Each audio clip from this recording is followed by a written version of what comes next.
आज के सभा के अध्यक्ष श्री ज्ञानेश्वर मूले जी, आदरणीय श्री डी.के. जैन जी, श्रीमती रेखा रायकर,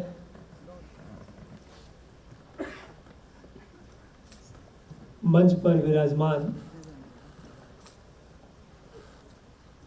हमारे विशिष्ट महानुभाव आनंद पाटिल,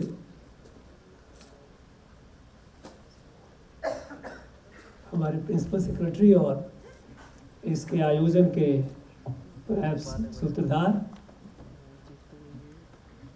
यहाँ उपस्थित सारे सीनियर ऑफिसर्स, इस वर्ष में सफल हुए सारे नए ऑफिसर्स हमारे और एस्पायरेंट्स, देवियों और सज्जनों, सबसे पहले तो मैं आपसे क्षमा चाहूँगा कि मुझे मराठी नहीं आती, इसलिए मैं मराठी में बोल नहीं सकता। प्रयास करूँगा हिंदी में, इंग्लिश में। सबसे पहले तो मैं ये पुटछे बॉल को धन्यवाद देता हूँ कि उन्होंने मुझे ये अवसर दिया कि आपके साथ ये समय बिताने का। जब आनंद पाटिल ने मुझसे कहा कि आप इस आयोजन में आप आए, तो ऐसा है कि मुझे यंग लोगों से, खास करके यंग ऑफिसर से, जो हमारे जो सिविल सर्वेंट्स हैं, मिलने में बड़ी खुशी होती है।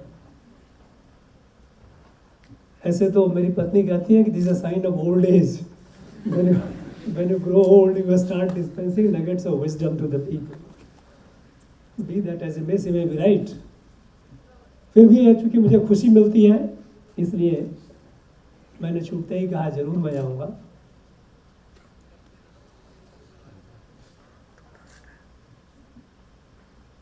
This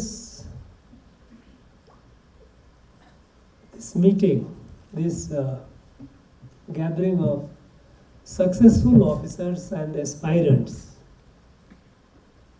at the outset I would like to congratulate all those who have succeeded this year in making it. It is a difficult exam. We all know it. More than 1 million aspirants appear and hardly a few hundred are selected. So breaking it, cracking it is indeed a commendable accomplishment, and it's worthy of celebration. We all feel very proud. To the aspirants, those who are preparing for it, or those who missed the bus this time, I wish you all the very best in your next attempts.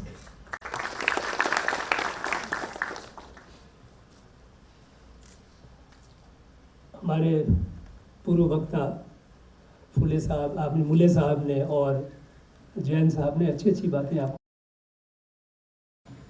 जानकारी दी।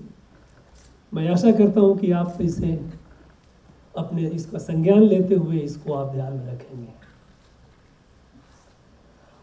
अपने अनुभव और observation, experience and observations के आधार पर मैं कुछ बातें आपसे शेयर करना चाहूँगा। पहली बात तो ये कि आप जो सक्सेसफुल कैंडिडेट्स हैं, वो you are at the threshold of a new life, a new career. Till the other day you were ordinary persons. All the people around you looked at you as like any other person of your age. But this success has been a game changer. And suddenly from ordinary you became extraordinary. and you start getting a lot of attention. People look at you with respect, rightly so, with awe and inspiration. This man, this person, this girl, or this boy has something special. And you have. Now to handle it, to digest the success. Some people we have seen. Jain साहब ने कहा कि humility रखो. बहुत ही इस point को अगर आप अपने इसके ऊपर आप अमल करेंगे, प्रयास करेंगे, अगर इसको आप अपने आप में अपना लेंगे तो बहुत बड़ी उपलब्धि होगी आपकी लाइफ में, आपके करियर में. क्योंकि सफलता बहुत लोगों को हजम नहीं होता आसानी से. जैसे ही होते हैं वो लोग एरोगेंट हो जाते हैं. You start feeling, okay, now I am a big person. And that will be the downfall. Remember one thing. You look around, all of you who have succeeded. Obviously, it's a great effort of yours. And you deserve all the accolade, all the applause for what you have achieved. But if you look around, you will also see that there are a lot many others who are perhaps equally qualified, if not more, who could not make it. Somehow something happened because of the sheer limitation of number. Maybe they didn't get that kind of support from the family, maybe the friends, maybe institution like Rajypal, mentor, something somewhere happened, and or maybe unforeseen happened, something in the family or health region or something happened and the person missed it. So simply because a person has missed it and because I have made it, that should not give us, a sense of kind of an extraordinary privilege that I am something, or a feeling of someone very, very special. You will see that when you go to your offices, you will be holding very important positions right from the beginning of your career. You will have a number of subordinates working with you. Some of them also might have tried for the UPSC, and they might have missed it. Some unfortunate thing happened, bad luck, and couldn't make it. Be decent and dignified to everyone, howsoever a lowly employee may be. Be a good human being. Be respectful and have the humility. इस country में देखिए, इस country में अगर आप अपने authority दिखाएंगे, अपने पावर दिखाएंगे, तो लोग शायद मजबूरी में आपको टॉलरेट तो भले कर लें, but they will hate you. लेकिन अगर आप सेवा भाव से अगर आप काम करते हो तो लोग आपको अपने सर पर उठा लेंगे. आपकी बड़ी से बड़ी भूल भी नज़रअंदाज कर देंगे, ये कहते हुए ये बंदा तो सही है, ये बंदी सही है, डिसीजन लेने में गलती हुई है, कौन सी, हम तो ईश्वर तो है नहीं, we are not God, we can take, when we take decision things may go wrong. लोग उसे भूल जाते हैं.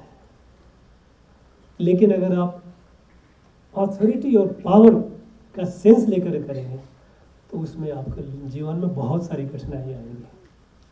तो please learn to be humble. Cultivate, if you don't have the sense of humility, that those around you, those who are below you, they are respectable human beings. Treat them with due dignity. अब आप अपने जिंदगी में, एक तो आपने बड़ा important landmark आया, आपने करियर, एक बड़ी सिग्निफिकेंट करियर आपने हासिल की. दूसरा जो बहुत बड़ा आप निर्णय लेंगे, जो आपका एक डिसीजन होगा लाइफ का, जो आपके लाइफ और करियर दोनों को इन्फ्लुएंस करेगा, जो आप अभी लेंगे, that will be your spouse. He will be marrying. You know, we have seen, unfortunately, it is the age of market. And in the age of market, everything is treated as a commodity. There is a price. And all of you, those who are not married, especially boys, there may be a price tag. People would be coming with sacks of money to buy you off for marriage. Now, decision is yours, choice is yours. Whether you like to be sold out, because your spouse will play the most important role in your life and career.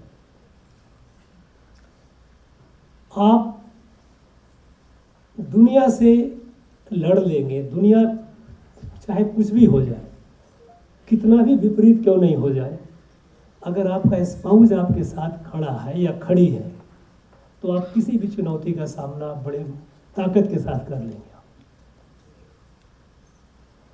मैं मेरे career के आरंभ के 6 साल में मेरे 18 transfer हुए.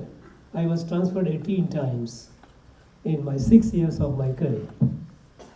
It could not have been possible if my wife had taken it. No, हमें तो शहर में रहना है.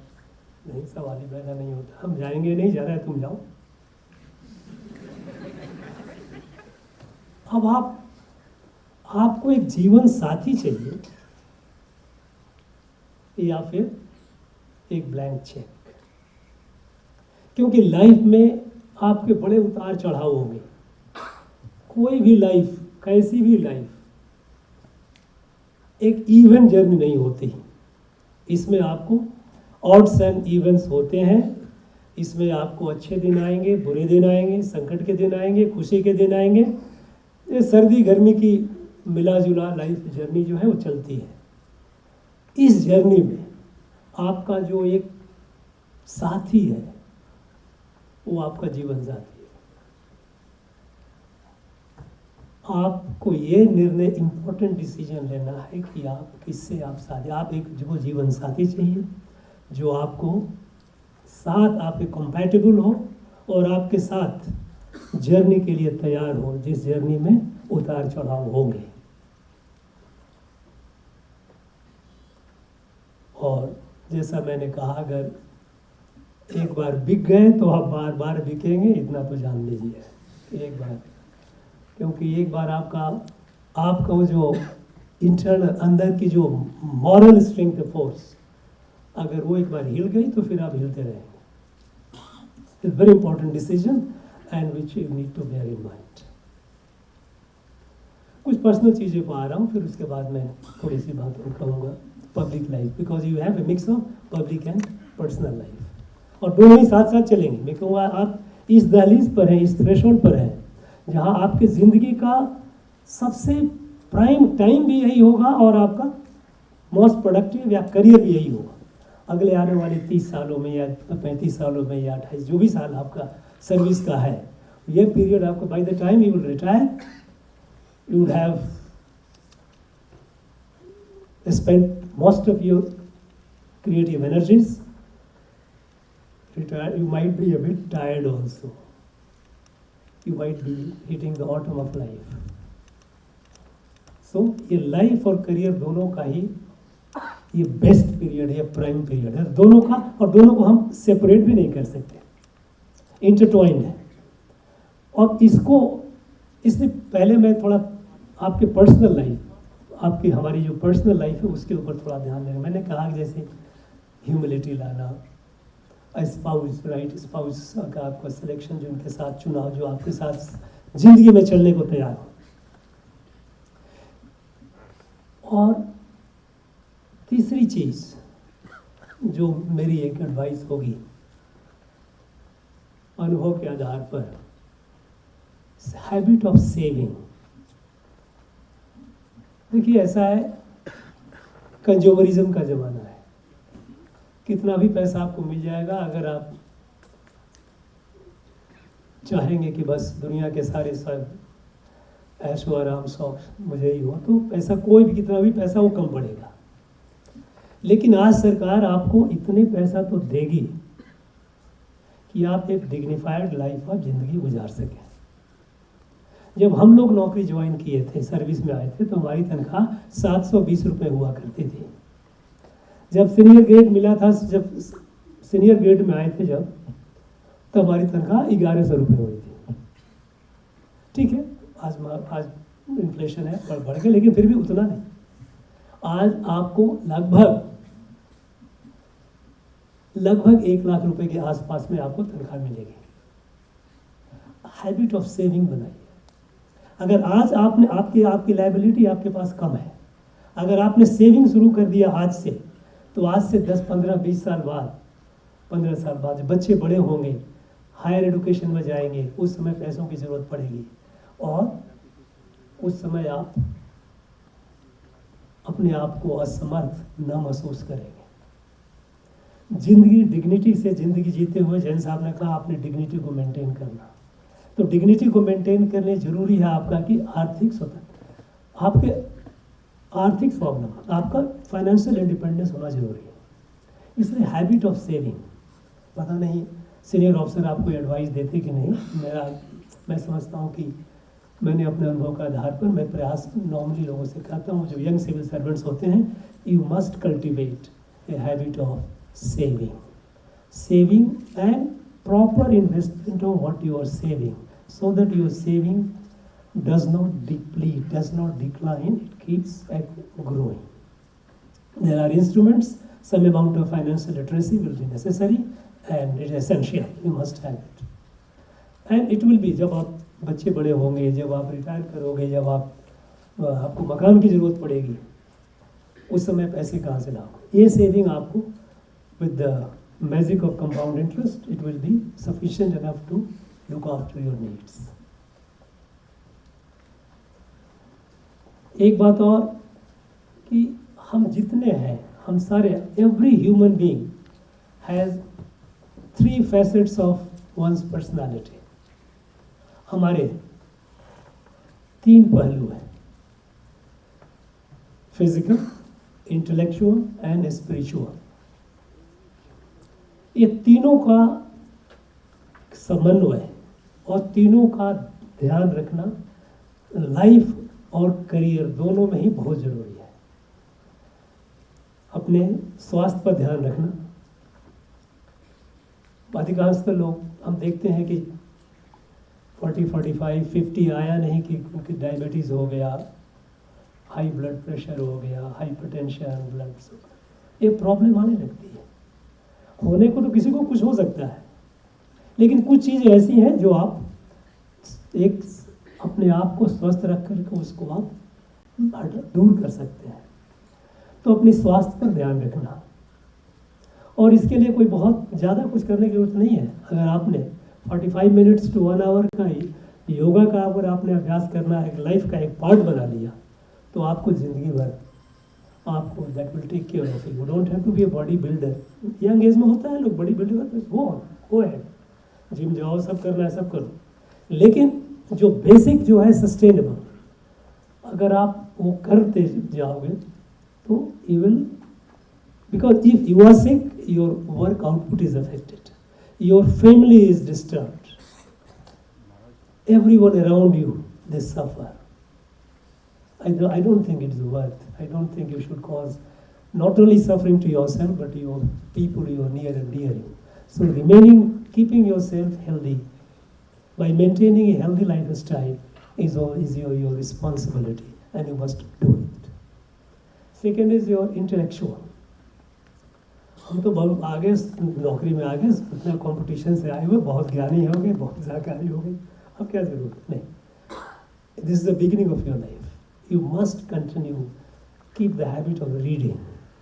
मैंने देखा है बहुत हमारे जो ऑफिसर्स होते हैं, सिविल सर्वेंट जैसे दे ग्रो, कुछ लोग होते हैं बड़े ब्रिलियंट हैं, they are very very intellectually alive, they produce a lot of literature, contribute, उनकी प्रोडक्टिविटी भी अच्छी होती है।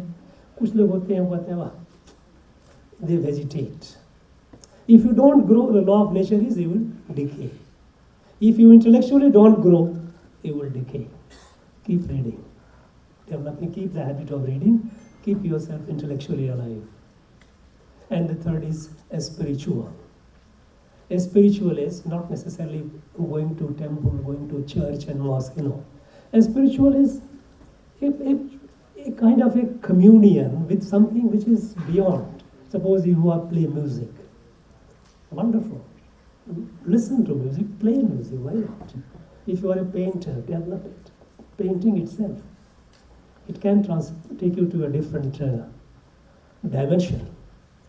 There are many ways where you can keep yourself spiritually alive and evolving. And this balance, the harmonious balance of the three aspects of your personality. If it is an imbalance, you may be very bright, but you are physically sick. No, that's not. If you may be physically very healthy, intellectually you are, spiritually you are, then you will find again you are an odd person. They know that what you say, the empathy and all. Empathy is not something that is to be, it has to come from within. And it comes as a kind of a spiritual awareness that the person who is suffering is like me. That connect. Now, these are things, a few things which I thought about the personal life. Now coming to the public.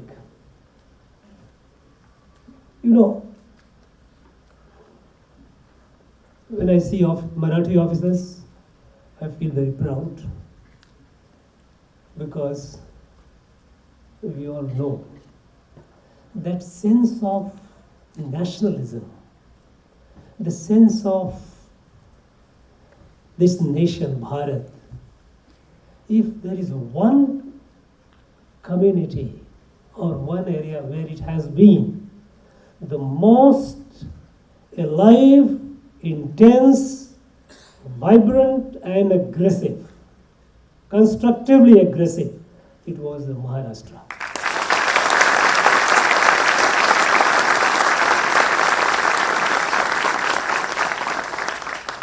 Not only during the British time, ever since this land was invaded by foreigners, since then, Maharashtra has produced great warriors, great leaders who have defended, who have given their life to repel the invaders, to secure the dignity of the motherland. Even when the freedom movement, I'm just Shivaji and Shivaji Maharaj and even before, and down the line, people of Maharashtra have done so much for the country. And even during freedom movement, national freedom movement, essentially it moved on tripod. Three regions of this country were one who actually, though the national movement happened all over the country, every part of the country participated in it. But this torchbearer, or the one who carried it on his shoulder, the tripod was Maharashtra, Bengal and Punjab. It was these three who gave the leadership of the national freedom movement. So when I see the Marathi officers, I feel proud that you come from that genre, that legacy you carry, in which the sense of country, the sense of India is very strong. And so, in your career, when you will be serving the country in various capacities wherever you are. It is very important to be conscious of that sense of India. And what is India? Unfortunately, there is inadequate, grossly inadequate awareness of what India is. Constitutional perspective of India is not India. Constitution is a sacred document for governance of India. It is a document that tells you about the federal structure, the union, the state, legislature, executive, judiciary, distribution of power between union and the state, distribution of power functions between the three wings of the state, legislature, executive, judiciary. It tells you about fundamental rights. It tells you about taxation and devolution of taxations between central and state. Where is India in it? This is a neutral document. It can be applied anywhere, any part of the world. Where is India? Where is Bharat in it? And when this constitution, the draft was put up in the Constituent Assembly, there were 32 speakers, 32 members of the Constituent Assembly who spoke. And 29 of them, they rejected it. They said, no. Where is India in it? And then, under the pressure, directive principle of a state policy was introduced in the Constitution, where you find talk about village panchayat, we talk about community, all those things that carry some semblance of India. So when I say that to understand India, constitutional perspective of India is incomplete. India is much, much older and much, much larger than the Constitution of India. India was not born in 1947. We must understand it. Some people believe that India was born in 1947. No. India is a several thousand years old entity. In our Vedic literature, India has been defined. That is why even in our Constitution, Article 1, it says India, that is Bharat. Now, it is necessary to understand what is Bharat. In our Vedic literature, it says, Uttaram yat samudrasya himadrasya iva dakshinam varsham tad bharatam nama bharati yatra santati. North of ocean and south of ice-capped Himalaya is the land called Bharat, and its children are Bharati. It is an enlightened land. Bharat, Bha, you all know. Bha is a Sanskrit root for Roshni, light, Prakash. सूरज को हम भास्कर कहते हैं, रोशनी देता है. किसी भी चीज़ को, complex चीज़ को जब व्याख्या होता है उसको हम भाष्य बोलते हैं, प्रकाश. रथ लिपटा हुआ, enlightened land. It is since thousands and thousands of years ago, Bharat. And in our country, there were not many people who understood Bharat as Mahatma Gandhi understood. He was the one person who understood Bharat. And I would urge you all to read his speech, which he delivered at a roundtable conference in October 1930 when he went to London. He delivered his talk. His talk, I would urge you, sincerely urge you to get it. It is available. Take it, read it. There, while he describing Bharat, he describes what the British rule had done to India. You know, while describing, at the end, he concludes, he says, when you came, you means British, when you came to us, India, you did not leave us as we were. Out of curiosity or out of design? Out of curiosity or out of design, you dug the roots of all our institutions and left the roots uncovered, and this beautiful tree perished. What a beautiful metaphor. He called it beautiful tree. India, Bharat, a beautiful tree. You came out of curiosity or design. You dug roots of all our institutions and you left the roots uncovered, and this beautiful tree perished. What was that beautiful tree that he talked about? Just a brief. I know that it's an odd time of the day and it's not very fair to keep you for long here sitting. You have been sitting for long. But let me give you a brief introduction of that beautiful tree. Mahatma Gandhi in that speech says that we were more literate than during your time. What does it mean? To many of us, it will look very strange, weird. What does it mean? Do you think that during British we became less literate? I urge you all once again, these are all documents available in the archives.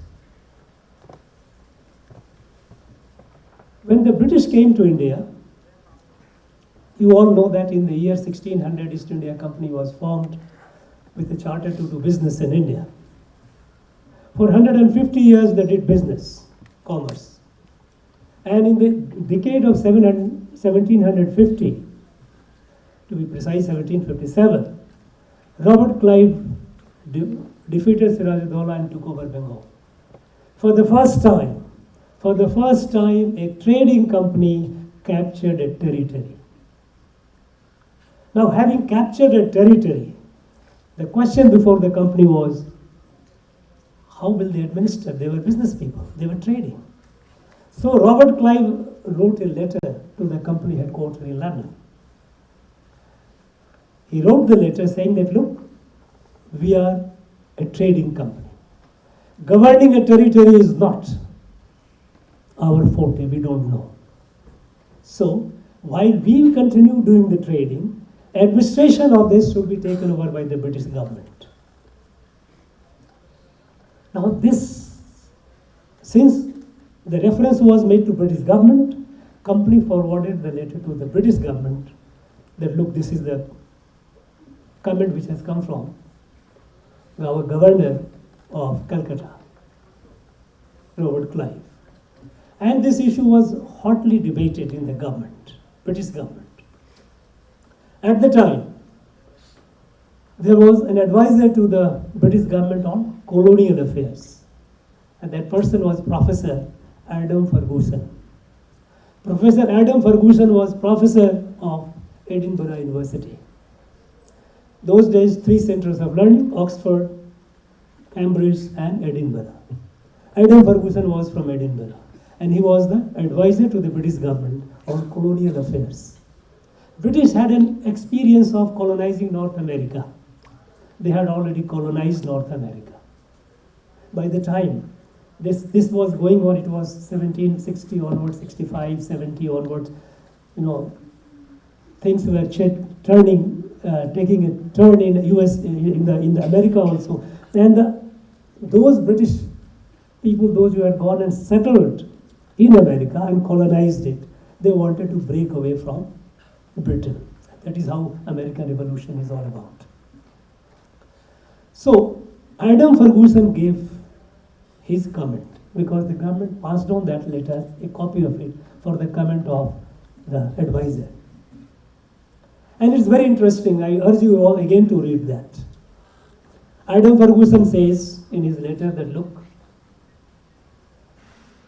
we have an experience of colonizing North America, but can we replicate that experiment or an experience in India? The question is, can we do that? He says no. Emphatic no, we cannot replicate that experiment. Why? Number one, they say India has a very large population. You know how Americans colonized, how the British colonized North America. There was a total annihilation of the native population. At the time they began the colonization, it was about 110 million native people. In 200 years, it was reduced to hardly less than 10 million. And the people, those who were killed, were not killed in war necessarily. They were mostly killed by a spread of disease and pestilence. A smallpox infested blankets were distributed among the tribal colonies, and people died in millions, thousands. That is how they did it. They said, no, India, you cannot replicate that. India is a very large population and highly evolved society.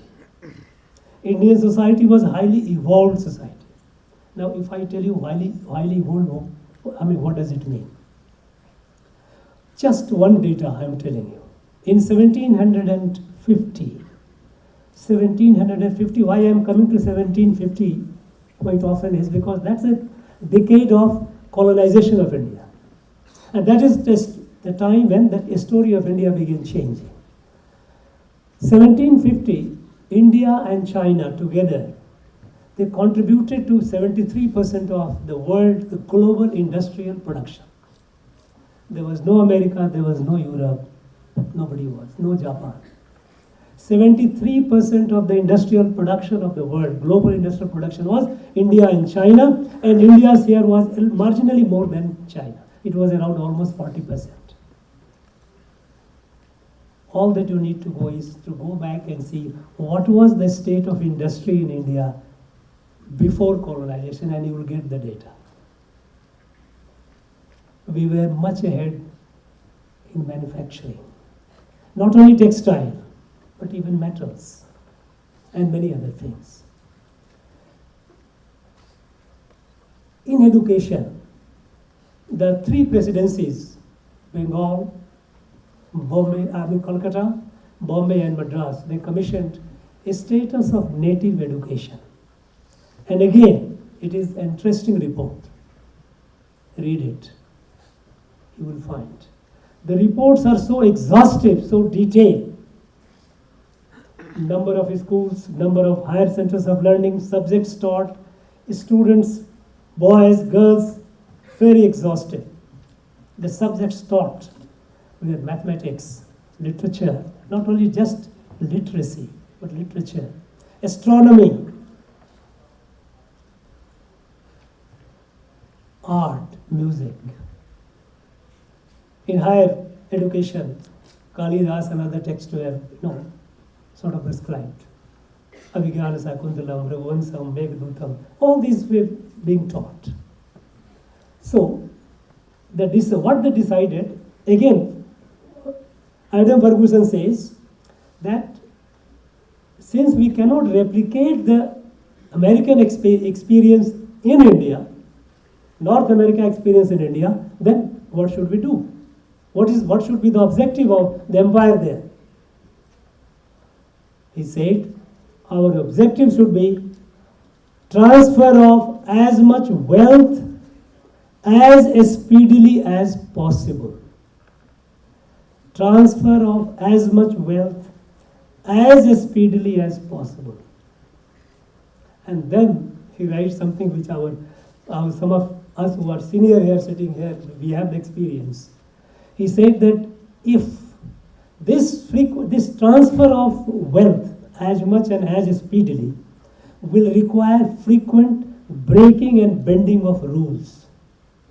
And if the crown takes over, the servants of Her Majesty would be quoting rules and regulations.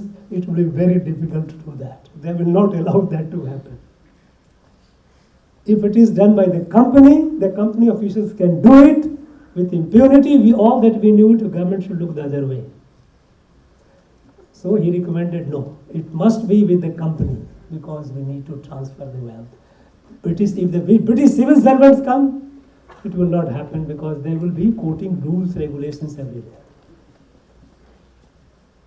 And to make this as enduring as possible, to make the empire as enduring as possible, the decision taken was to kill the education system of India.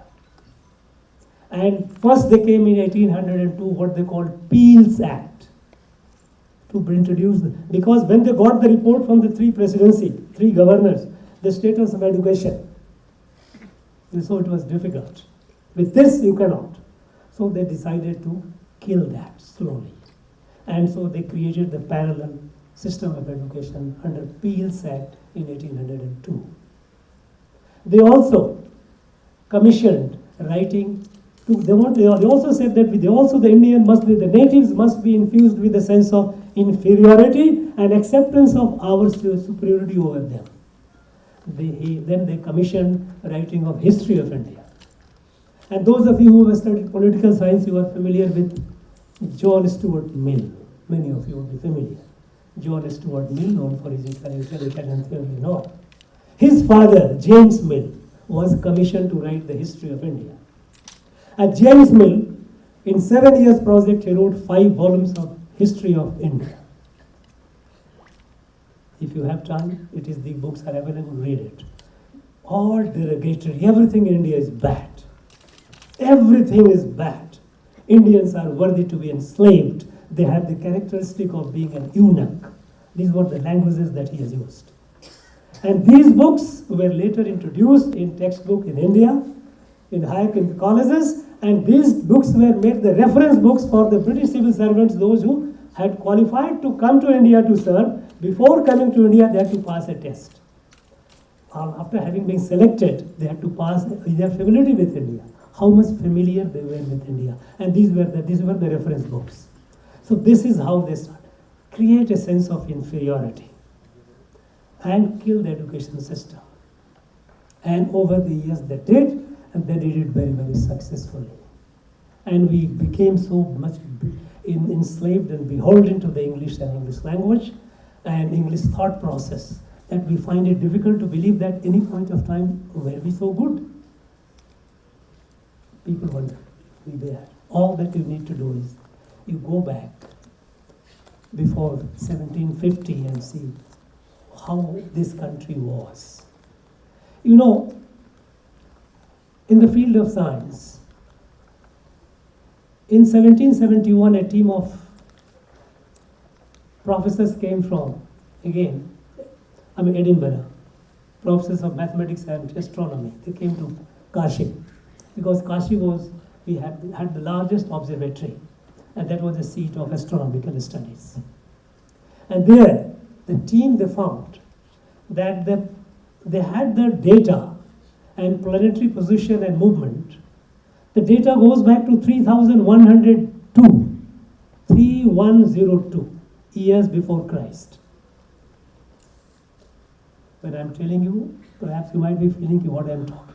These are all there. Unfortunately, saddest part is we are not aware of it.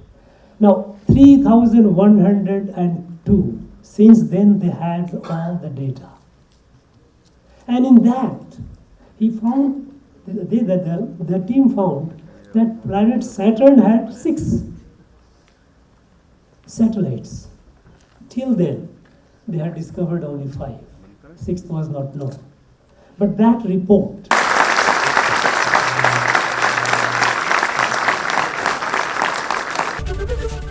ABP Majha, उघडा डोळे बघा NEET.